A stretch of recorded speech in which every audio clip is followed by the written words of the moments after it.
Hey y'all, you know what time it is. It's time for some fights on Backwoods Breakdown, baby.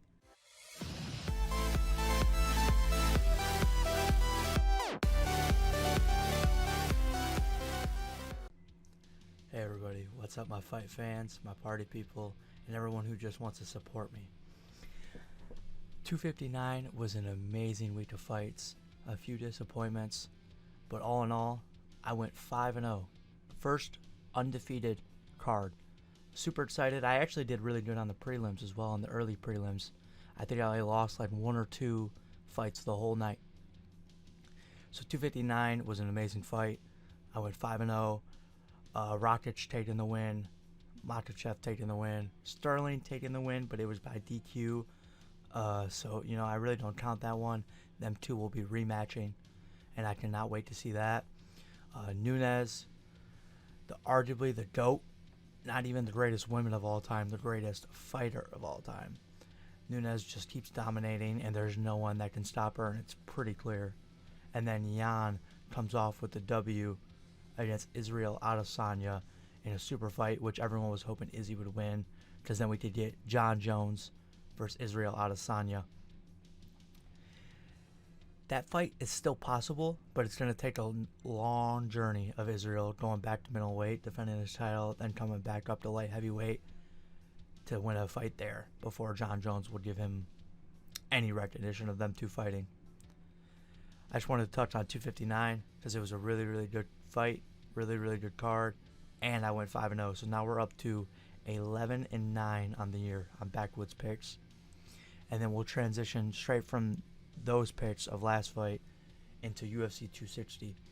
UFC 260 was supposed to headline two title fights, Francis Ngannou and Stipe in the championship fight of the main event, and then the co-main event was supposed to headline Volkanovski versus Brian Ortega.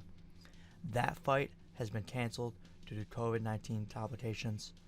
Sadly, it will be rebooked at a later date, but for now, we only have 4 fights on the card. So sadly, I will have to do a pick switch, probably in the comments. I might release a video and do it at the end. UFC still hasn't announced who the filler fight is, so now we only have 4 fights on UFC 260. If they don't find a fill fight, I'll just write the pick in the comments or in the description below. I tried to wait and postpone putting out this video as long as I could, but I had to get it out there. First fight of the night. UFC 260, Jamie Mullarkey versus Khama Worthy. Khama Worthy, I've seen fight a few times. Jamie Mullarkey, I haven't seen a lot of. Khama Worthy in his last fight looked really good and then came out strong, and it was a back and forth battle. I don't even remember who took the decision, but I'm gonna have to go with Khama Worthy on this fight just because I haven't seen enough from Jamie Mullarkey. Doesn't mean that Jamie Mullarkey can't win the fight. It doesn't mean that. That fight is another coin flip. Khama Worthy comes out strong and early in his fights, and Jamie Mullarkey likes to put it on late.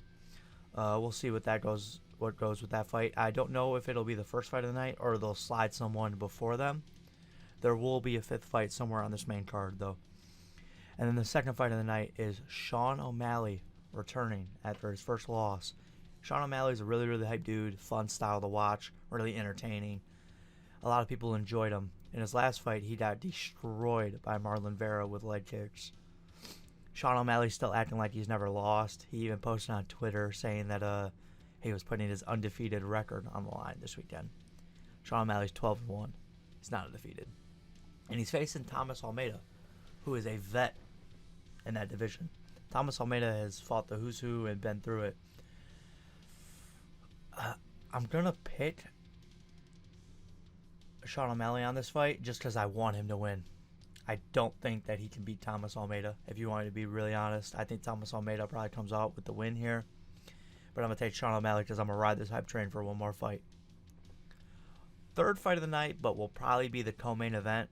Like I said, there'll be a fight slipped in somewhere here. But Tyron Woodley and Vicente Luque is co-main event worthy. So them two will probably stay there. Tyron Woodley is coming off 2 tough fights, losing his title to Kamaru Usman and then fighting Gilbert Burns and getting absolutely destroyed. Tyron Woodley was on pace to be the greatest welterweight of all time. Tyron Woodley was looking great. And now he's lost 2 in a row, and now we're talking about that with Kamaru Usman. If Tyron Woodley doesn't come back in this fight and do well against Vicente Luque, you can almost count him out of the title shot, and I have a feeling he'll probably retire. He's on a 2-fight losing skid. If he comes out and beats Vicente Luque, then you could talk about him maybe making another run for the title.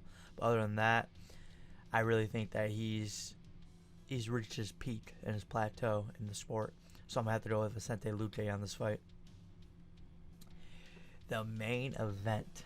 Now, even with us losing Ortega and Volkanovski, the main event should be enough to excite you about this card. Francis Ngannou is getting his rematch against Stipe Miocic. Now, you can say what you want about Stipe. He's beat the who's who, Fabricio Verdum, Junior Dos Santos, DC, Alistair Overeem. Stipe has beat every single person who's considered a great in the heavyweight division. But that doesn't mean that he didn't survive the power that is Francis Ngannou. He did it once and wrestled the crap out of him. I expect to see a whole bunch more wrestling from Stipe in this fight, but I just don't know if he can avoid one punch for 25 minutes. Francis is going to carry that power the whole 25 minutes, and I don't know if Stipe can avoid that power. I'm going to have to lock Francis as my pick here, but that's not, it's the same thing. That's not to say that Stipe can't win. I really would like Stipe to win, and I would like his story to keep building as the greatest heavyweight of all time, but I just think that there's just too much power in those hands of Francis Ngannou, and I really don't know how Stipe won the first fight, and I don't think he wins the second fight. I can't picture any scenario where Francis is walking out of there with that belt. Now that's the picks for UFC 260. I don't want to end the video on that because UFC 261, April 24th, has been announced official. Fans will be able to be in the arena. I'm getting chills just talking about it. Fans will be able to be in the arena in Jacksonville, Florida, April 24th. I don't know if it's possible, but me and my buddy Ian are going to attempt to go down to Florida and see the fight. I'll see what the tickets cost are when they go live. It would be really cool to go down there and do a video down there. It would be really cool to just be down there, you know what I mean? For a UFC event. UFC 261 has 3 title fights. 3 title fights. You have Shevchenko versus Andrade, Weili Zhang versus Rose Namajunas, and then the welterweight title could change hands. You got Usman versus Masvidal's rematch. 3 title fights, UFC 261 in a month. I'm super excited about that. I'll keep updates on my Twitter, my Instagram, my Discord on whether or not we plan on making the trip down there. I hope you guys are excited that fans can be in the arena again. Hope you guys are excited for UFC 260, UFC 261. It's been a great start to the year with fights, and I just hope the fights keep on coming. I love you guys, and I appreciate you guys. Be sure to drop a like if you enjoyed the video. Comment below who you got in the fight.